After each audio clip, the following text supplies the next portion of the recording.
என் அன்பான பக்தனே, ஒரு நிமிடம் இந்த காட்சி உன் கண்களில் பட்டால் ஓம் முருகா என பதிவிட்டு தொடங்கு. உன் வேண்டுதல் நிறைவேறும் நேரம் இது. நம்ப முடியாத அதிசய நிகழ்வு நடக்கும். உன் செல்வாக்கு பண வரவு பல மடங்கு உயரும்.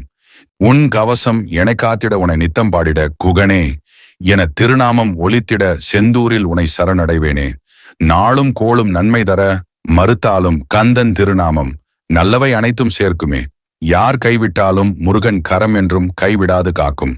பொன்னழகு மின்னி வரும் வண்ணமையில் கந்தா, கண்மலரில் தன்னருளை காட்டி வரும் கந்தா, நம்பியவர் வந்தால் நெஞ்சுருகி நின்றாள். வருவாய் அருள்வாய், நடத்தியதும் நீயே, நடத்த போவதும் நீயே, நடப்பவை அனைத்தும் நன்மை தருவதாக இருக்கட்டும். விதி உன் வாழ்வில் பல சதிகளை செய்தாலும் என்னுடைய துணையால் உன் வாழ்க்கையை நீ வென்று விடுவாய். வேலுண்டு வினையில்லை, மயிலுண்டு பயமில்லை, குகனுண்டு குறைவே இல்லை. உனது அனைத்து கவலைகளும் விரைவில் சரியாகும். முயன்று கூட தோற்றவர்கள் உண்டு. முருகனை வணங்கி தோற்றவர்கள் உலக அகராதியில் இல்லை. சத்தியமாவது சரவண பவனே, எத்தனை கஷ்டம் வந்தாலும் கவலைப்படாதே, யாமிருக்க பயமேன்.